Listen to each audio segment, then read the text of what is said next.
move on to part 2 of our recording on blog 2. And I'm looking at the notion of ethical gatekeeper. There's a whole language that's coming in here with this AI in the classroom. Ethical gatekeeper. Does this aspiration imply a need for educators to get in there as designers of AI programs to ensure integrity and transparency and alignment with the vision and mission of holistic education? You're going to get the best answer I've ever given in any of the blogs so far. Yes. Come on, expand on it. How do they get in there? They need to upskill and have the confidence and train themselves, teach themselves, and develop the curiosity to get in there. Now, first of all, you've got to ask yourself, what is ethically acceptable? And again, the EU AI Act brings that in. Indeed, again, we're back to UNESCO, OECD. Even Bernardo's in Ireland this week launched their policy document on AI. Indeed, the Irish government policy, and Minister Dara Callery, he has a policy out there on AI. And indeed, many of the European, and indeed, I've read the African continent's policy, and indeed, many of the work that is out there. If you even go into the likes of LinkedIn or you Google, you will see they all have it. But the big thing is, and here's the sad part, different countries look upon the word ethics in a different way. But AI is not a human being. When we talk about a machine learning, and we're talking about LLMs and NLPs, we have to understand that there must be an acceptable playing field for that which is and is not ethically acceptable on a global forum, because AI does not care the color of your skin, your intelligence, inverted commas, or anything. AI is a tool. And if we do not have the correct ethical aspect, because again, Teresa, human beings code the AI, and therefore by that it has biases, it has ethical issues. If it's not done in a conscious way, AI can become a very, very dangerous tool. Absolutely. In other words, the hammer becomes a chisel. So involvement in design process, feedback mechanisms, maybe collaborative development. You've got professional development in AI design, training and upskilling in your interdisciplinary learning, advocating for ethical standards, the policy influence. If you even think of the SSE model, the school self-evaluation model we have here in Ireland, and the 6-point iterative model and where they gather the information, even that thing of gathering the information and getting people's opinions and getting people in there, anybody who is asked for their opinion and becomes involved in providing that opinion and feeling that they are making a difference, that always entices people to become involved, wouldn't you think? The 3 E's: engage, enable, empower. And again, that's happening. But many people, sadly, because of AI, Teresa, right now, many people are like the hurlers on the ditch. They're sitting on the ditch watching the game. And what they're doing is talking about the game, but they're not playing the game. The only way you can be part of the change is to get into the flow, to be and share your opinion, to be part of the reforms that are coming ahead, and to be part of the movement. And everyone is, look, even recently from the Irish government, it asks for the opinions of people. Europe is asking all the time. And afterwards, it's pointless getting up and saying, oh, I don't agree with this or that, when you had the opportunity to say something and you didn't. I think it's a lack of confidence with people, a lack of attention. A lot of stuff is delivered online these days and just eludes people's attention, and things have become so busy. And change. People equate it with, another workload, but they fail to see the importance of their opinion in the like of this at this juncture. I would agree. And the only thing I would say is that in everything you've said, I would say the following. The children are our future, but they're also our present. The only 2 days over which you will have never any power is yesterday and tomorrow all day. You only have it now. And I know the time is precious. And people, I would not judge. But if there's an opportunity to ensure that there is a meaningful, mindful, soulful, conscious, ethical way of doing something that affects you now and your child now, and what may well affect their future, then taking 5 minutes out of sometimes an impossible day is worth your while by sharing your opinions. I don't know if it's selfishness or just sheer blindness, inattention to the detail, but I believe we have such a responsibility in the legacy we leave our young, the world we leave them. And I don't know if we can be too proud of what we're leaving them at this point in time. I think every generation has felt that. I don't believe there's any selfishness there. I believe it's the reality of life today. We spoke about it in the first part, which is Yes. which is podcast 3. Very often parents and people are coming home bloody exhausted, some of them 6-7 hours traveling every day. If you're living in Dublin, the capital of Ireland, you want to drive home at 5 p.m. You might arrive home at 7:30. That's 2.5 hours in the morning, the afternoon, 5 hours traveling. You're exhausted. And the last thing you have is the capacity to say, oh, hold on a moment, I'm going to switch on. We are at a point right now where even post-COVID, you know, have companies saying, get back to the office, get back to work, even though it worked well when you were remote and you were doing the work. Some people don't trust other human beings to do things. So we need to understand to change the model. Trust. But I worked setting up a Montessori school in the mid-80s during a time I was on career break. And I witnessed it firsthand. Kids being dropped in at 7:45 in the morning and not being collected till 7. And they went home in their pajamas to be put into bed. That was happening in the mid-80s. I think a lot of stuff has gone on in the 80s and 90s that we were oblivious to. But I know that you have a big interest in this whole thing of assessment and where AI comes in there. So the AI-driven assessment approach is an adaptable, personalized and efficient way to understand and guide student learning, creating an environment where assessment and instruction are inseparable parts of the learning process. So what does assessment look like in the AI-driven classroom? What are the key implications for the educator then? Again, in the AI-driven classroom, assessment is something that is personalized. It is fluid. For example, has any teacher, and I know they have, actually ask children to design their own assessment on a topic?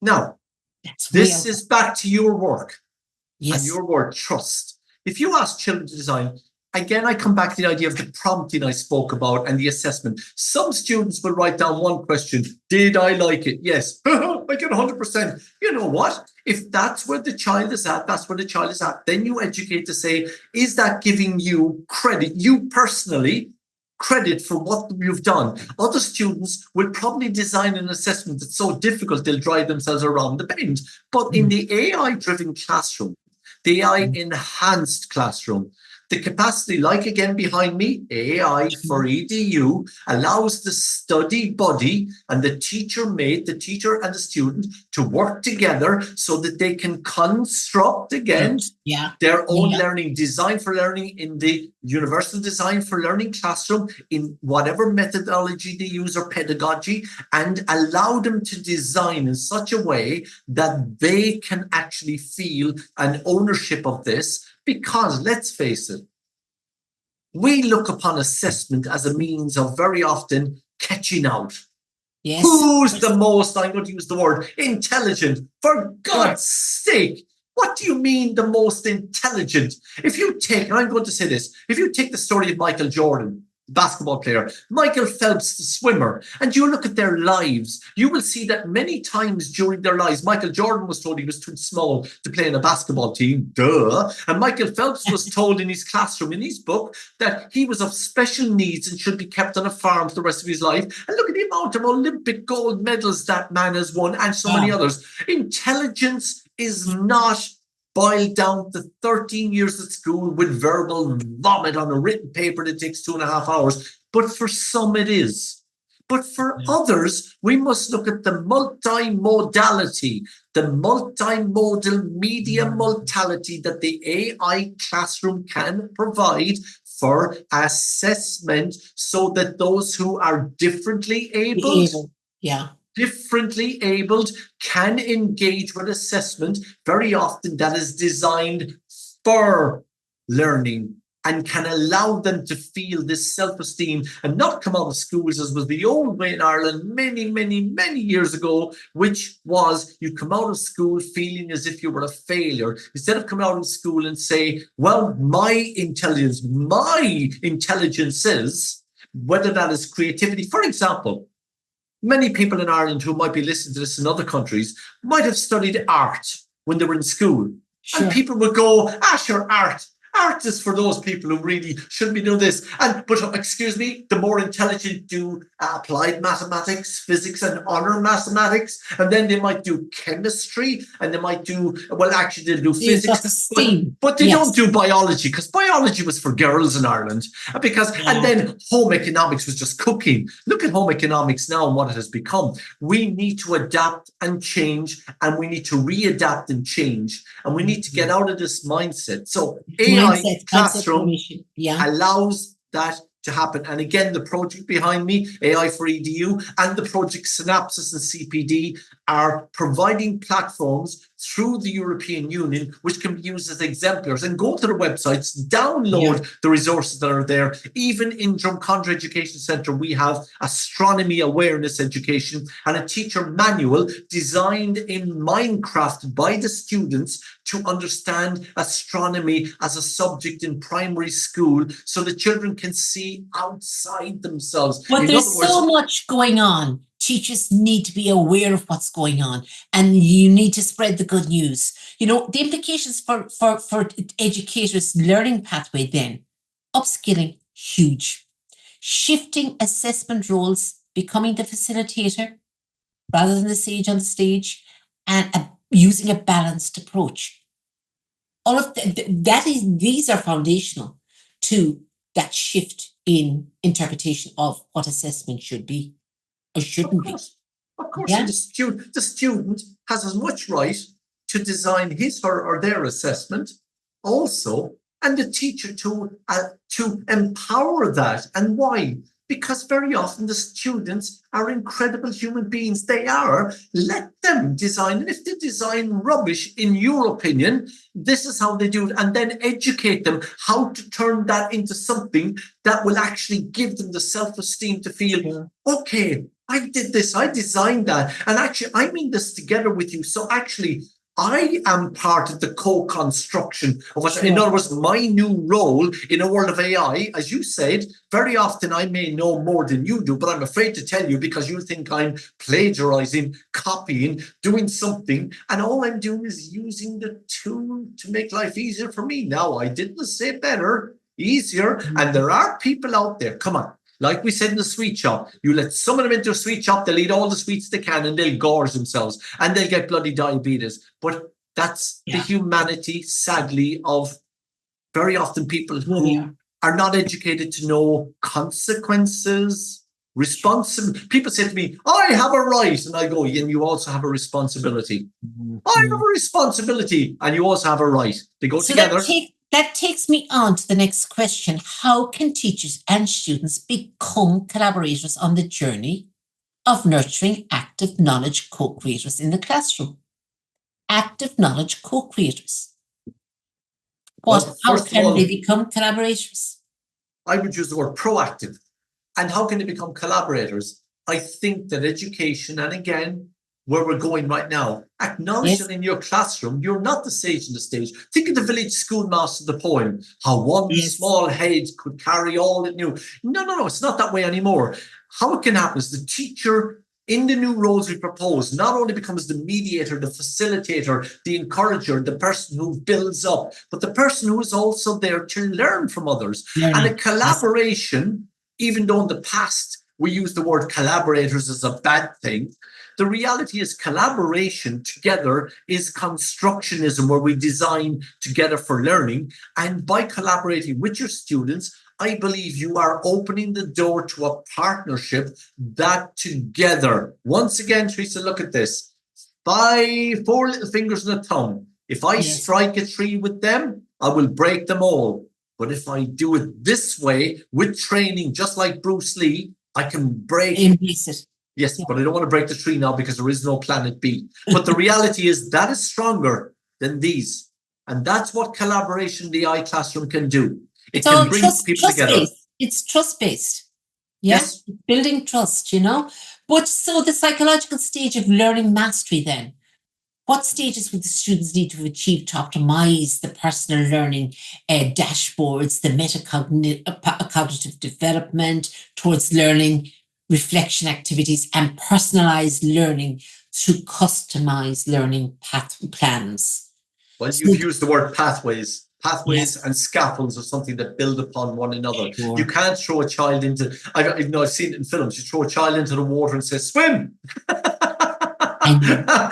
The thing is, any person who ever ran in the Olympics will say to you, they probably ran their first race at home, and then they went to the local races, and then they went to the local club, and then they went blah, blah, blah. And it's a process. So therefore, it is a process. That means, once again, to have the persons there, the continuous professional development, the experts that will be there to design pathways so that everyone is led along this pathway to find their own, like Albert Camus, remember we spoke about this, Yes. to find their own little footprints in those pathways so that they're led to the point where they are educated in making educated decisions about what is being designed and how they move forward, instead of throw them into the water and go, now lads, let's SWAIM, swam. No, they will drown.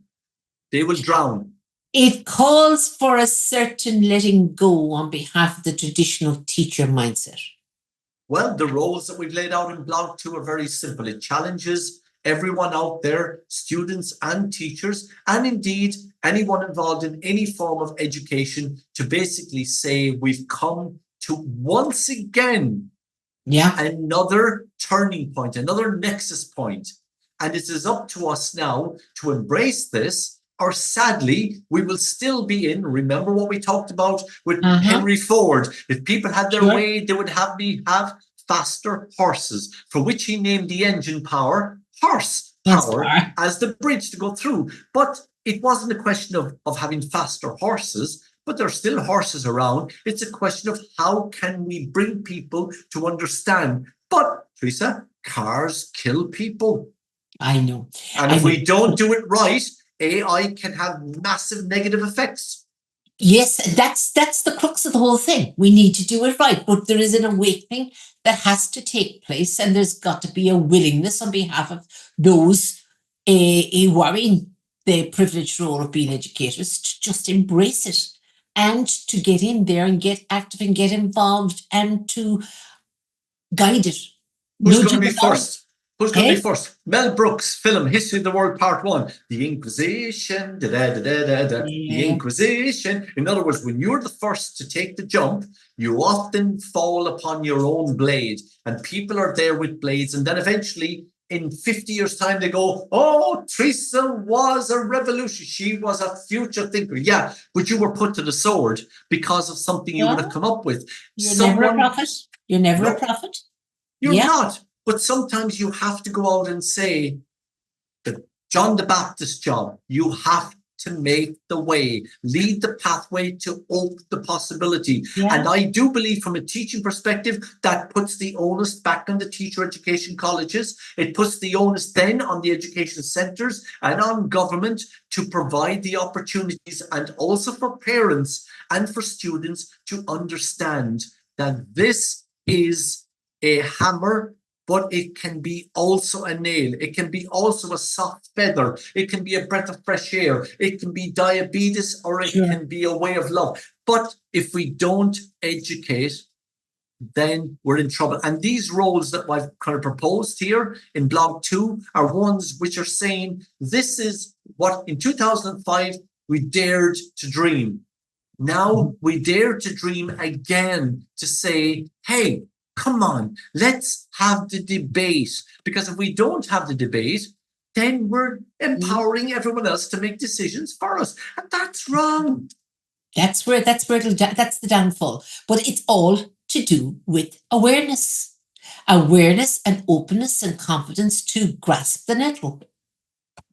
And you know what? My mother used to say when she had arthritis, and she had bad arthritis. By the way, anyone out there not from Ireland, arthritis is an Irish thing that really caused so much trouble. But my mother was told, and it was true, once you would use the nettle across the arthritis, the sting of the nettle, which it did, relieved a lot of the arthritic pain because it was an old cure from Ireland. Wow. But you see, people would go, oh, grasp the nettle. Well, sometimes there's nothing wrong with grasping the nettle. Actually, if you go to some hotels around the world, you'll pay 15 euros for a bowl of nettle soup. I know. And then take the dock leaf, and the dock leaf relieves the pain of the sting of the nettle. But don't forget, Teresa, you spit the dock leaf first to put it onto your hand. Right. So what are the implications for global collaboration of educators and students in planning and execution of the cross-reality learning spaces, the cultural bridge building, and the community engagement, etc.? I know we'll talk more about this in blog 3, but what are the implications for global collaboration? I keep this simple because we'll talk about it later on, but I will say this. I have seen so many AI policies come out from the various continents, and they are all very different. For example, in the EU AI Act, you have 5 levels of what we call security or protection. Others have virtually none. So the positive, the global possibilities for encultured collaboration at a level which respects the humanity of each human being, also acknowledges that some countries don't even acknowledge humanity, is immeasurable. So cultural sensitivity and awareness, yeah? But there are policies out there right now from various countries and various continents where I would have to say, and I challenge anyone to argue with this, that there are inclusions in those policies which are questionable when it comes to meaningful, mindful, soulful, ethical, professionally moving forward, because it is more, sadly, economic based to gain advantage instead of what it should be, which is AI of equity of opportunity for all, hashtag AI for good. And I would question some of those policies. But the EU AI Act, again, go to the UNESCO's and OECD and the JRC policies that are out there, and so many others, and you will see even the EU Commission itself has put out incredible documents on these. But there are those who would say, Teresa, that the EU has made it so stringent in the Act that actually it's the snake eating its own tail. Right. Well, at least it's a starting point. Yeah. But collaborative curriculum development, I know you're involved in a lot of initiatives right across Europe, etc. That whole notion of collaborative curriculum development, it's huge, isn't it? It's a huge field for development.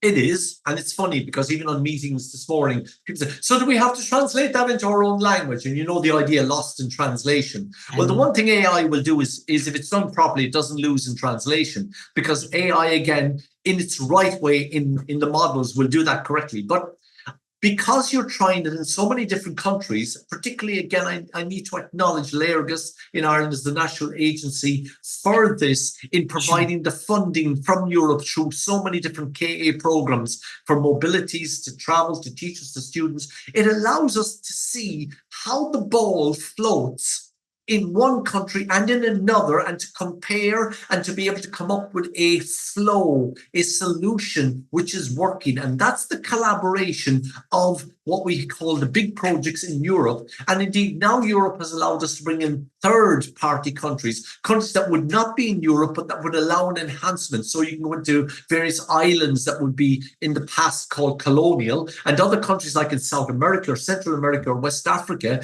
to be part of these, again, to open our eyes to what's happening elsewhere. And again, Europe needs to be acknowledged and needs to be lauded and praised for doing this. But again, collaboration is a hard thing because you're dealing with sometimes different mindsets of different and cultured mindsets. But pedagogy is pedagogy. And as the slave walked in Greece as the pedagogue, we are all that sense of walking the pathway together so that we can come up with that flow, with that which will work in that sense of constructionist designing for learning in other countries, and then see how it works.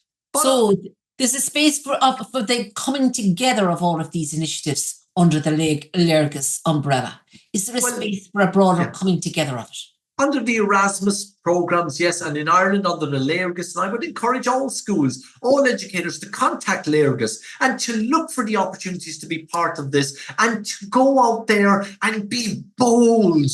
Sure. Be bold and push yourself to an extent that your continuous professional development is a scaffolding of you as an educator leading forward by example and being led forward in the student role of the co-facilitator, co-mediator, ethical gatekeeper, etc. That is in the blog. Go read it. We're not going to go through it. But to know that together we are stronger. Yeah, but the power is there with the individual teachers. I think some run the risk of stagnating. And there's got to be a game plan. There's got to be a strategic development plan for one's career. And when that is missing, that's when the stagnation sets in. And that's when the disgruntlement sets in. And that's when workplaces go down the route of becoming toxic, etc. So there's a real need for people, when they choose education as a career, to keep themselves buoyed and interested. Well, now you're talking about leadership. And now you're talking about all forms of leadership, because let's be honest about it. If you walk into an institution, an organization, and it's toxic, I'm sad to say this, but I will say it. You should first take a look at the leadership. Yeah, well, that's where it all lies. And it's like certain parts of the world where they put their sewage into the sea. I mean, what do they expect? To get their blue flag? No. So again, in Ireland, you have the new PDST, which is professional development for teachers, is now under IDE, OIDE. And IDE is there and is attempting to build, with the quality of the teachers that come forward, a platform to provide it. But Teresa, I would say this. Why are you taking teachers out of classrooms when there's such a shortage of teachers? Surely the best way of doing this is to keep the teachers in there so that it can actually happen in a synergistic way, and an embryonic stage, yes, but then something that evolves into something that revolves into something that then is the spiral of continuous evolution together. And IDE is trying to do that in Ireland right now, but sadly, and I know they won't agree with me, you take so many teachers out of the system and we have huge shortage. Teachers are burnt out. Students are not getting very often special needs. Look at the amount of parents looking for places for their children in schools, and they're not there because we don't have the teachers. Why? Because very often many of them have gone abroad. They've gone to places that are better for them. There's a problem here. That model of seconding teachers from the classroom to become trainers of their peers, is it effective? Yes and no. Right. Yes, in the sense that if you take them out, yes, it's a different thing. But I would say this: secondment is a vital part of our professional development of teachers, going away for a while and then coming back into their schools with all of that wonderful knowledge to share. But if you're an 8-teacher school and you lose a teacher, which brings you to 7, and there are no teachers to take the job, who suffers? The whole school community. But that's the question. Again, the sweets and the diabetes. I know. Well, as I know in speaking with Michael Fullen on the Handshake, that notion of bringing the research lab out to the schools, that notion of working hand in glove with the schools, the universities moving out on the ground, it's very effective. Well, if you take a look at Dream Space in Ireland, again, the Manda Joliffe and those, if you look at it on LinkedIn, Dream Space brings that to the school. It gives the children that. If you take a look at what DCU are doing at the moment in schools and what they're coming out with change maker schools, yes, and you take a look at what's happening there, this is where the proactive movement of various organizations are actually doing that. So they're not looking to take the teachers out. They're bringing that expertise too. Yeah. And this has happened in places also with Kinea, with the likes of Riga Learn. I know Olus Education has done it. Even a colleague of mine down in Kerry in Listira Computers with Stephen Lennon brings all of the smart technologies with Roisin Fulker out into schools to bring it in so that it can be done in situ. And they're just some of a few. If you take iClass with Frank Kelly, and if you take the idea of Compass Education with Owen McGowan, they are doing incredible work to bring things to schools to make life easier. And they're just a small amount that are doing this. But again, Teresa, You have to be open to have the teachers, to be allowing them, empowering them to do it. And we have a huge shortage of teachers. But there's a need for all these initiatives to come together. Is there a splintering and a regional splintering of some of these initiatives?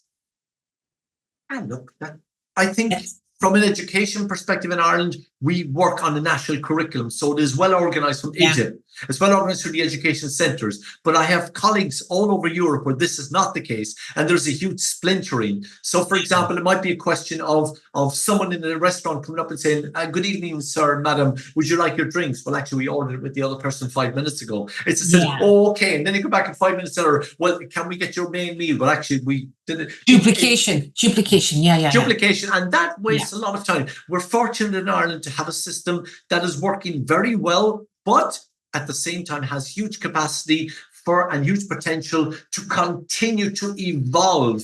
But again, I bring it back to the point. There is a time and a place. And right now, the problem is simple. And many European countries have the same problem. You cannot take teachers out of classrooms for secondment when classrooms do not have teachers to fill their positions and the children suffer. The whole school community suffers. You cannot offer continuous professional development at a level which is meaningful when you're putting stress on the other areas, because what does stress call? Stress fractures. And if you fracture something, it's not a good thing.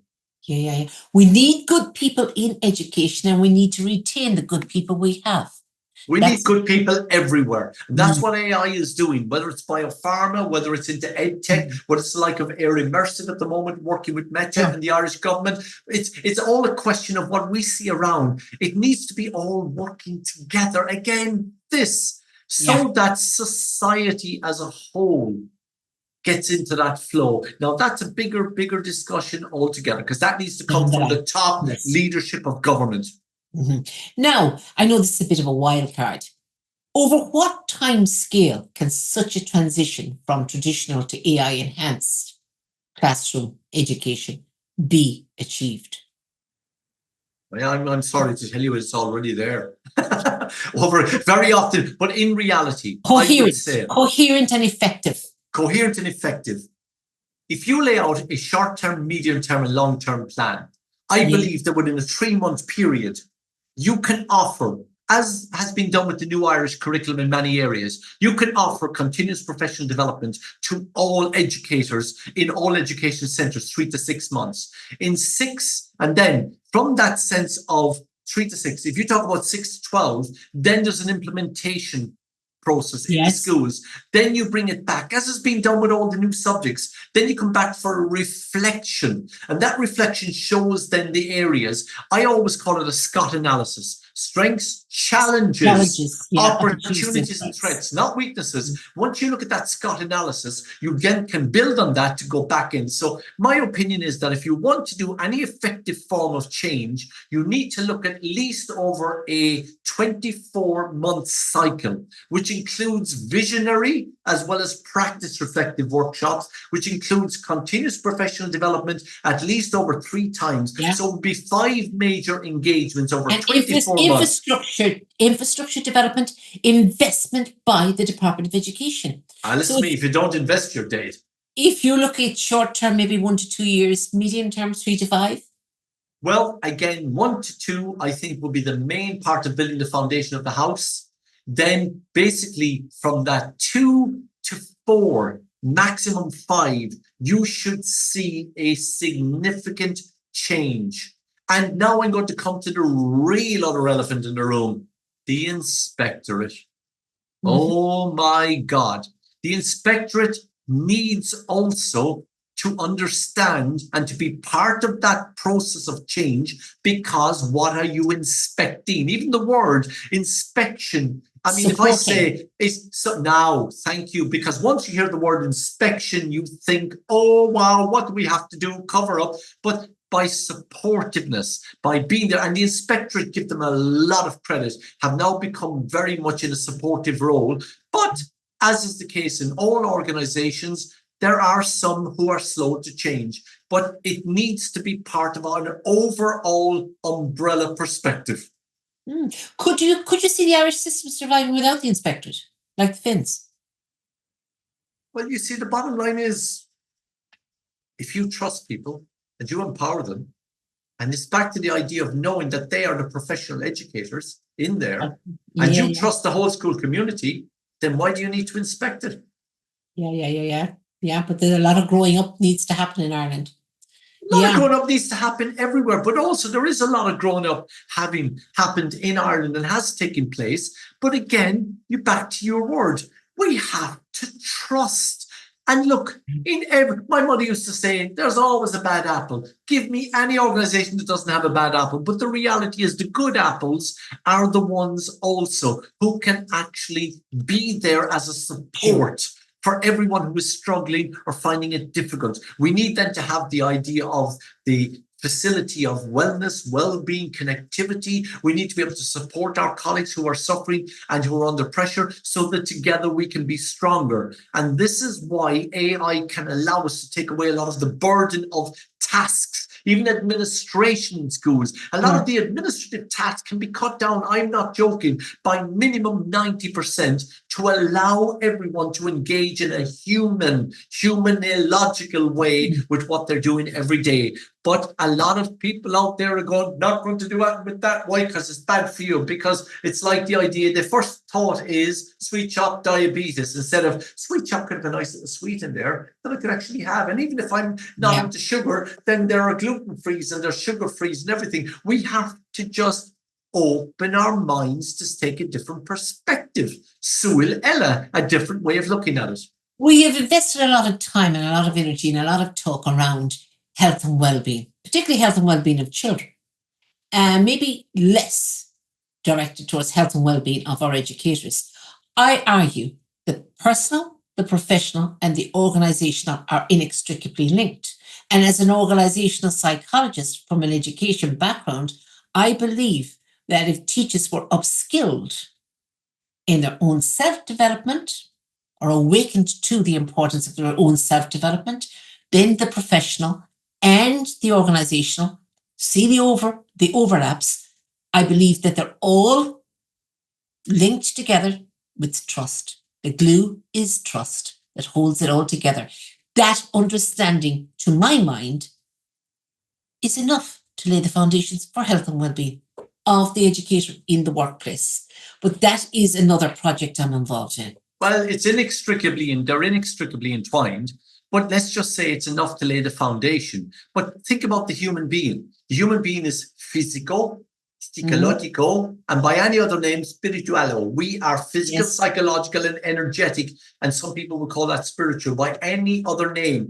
If we do not take care of the three parts of ourselves, then you know what will happen. If we only take care of the physical and not the psychological and the energetic spiritual existence that we have, whether that, and I'm not using it in a religious term, then we are doing ourselves a huge disservice. So I would say this to you, what you've spoken about are inextricably entwined to lay a lovely foundation from which I'm going to do this one, 1969, one small step for one giant step for. But we need to lay the foundation as us, as an holistic, again, HOLAISTIC.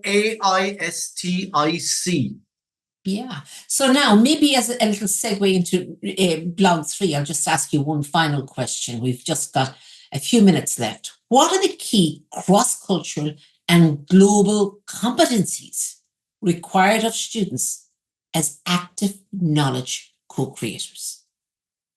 Wow.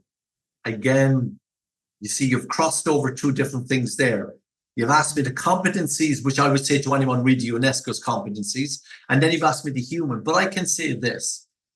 If we acknowledge at all times that students are human beings, not human vessels, if we acknowledge that they have a physical, psychological, and any other name, spiritual existence, and we engage to enable them and empower them to co-create their own learning environments and to have a say and ownership over what they do, then they, in their roles as they get older, by being educated to move forward with us, not against us, then what we're doing is we are then opening up all of the roles that I've referred to in blog too. And not Sure. only is trust part of that, but it's also a sense of Empowerment.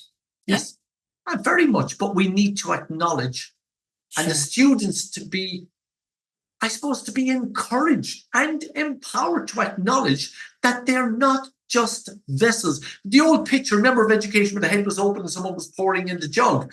I mean, the whole idea is, how much do I remember of what I'm told, what I learned, what I experienced, what I'm proactively engaged with? We need to bring all of the learning paradigm stuff that you spoke about, everything from Maria Montessori to Piaget, from Vygotsky to God knows who out there, and even the Chomskyan ideas of language. We need to bring all of these models together to understand that the sweet shop has many different types of sweets. But the fact is, if you like sugar, then they're all very nice. It's just your preference, but they're all in the shop together. Why do we have to somehow say there's only one way of doing it, lads? And do you know what I mean? It's like in the hurling game in Ireland, which is a game in Ireland, by the way, if you haven't watched it, go to YouTube and Google it. Hurling. There's no simple way of saying putting this small ball into that back of the net, even though they would say there is. How you get it to the back of the net is what is there. And education is about that. It's about developing the strategies, the methodologies, the pedagogies, the approaches, the collaboration, the team, the trust, the mindset, the consciousness, the human knowledge, and as the man says,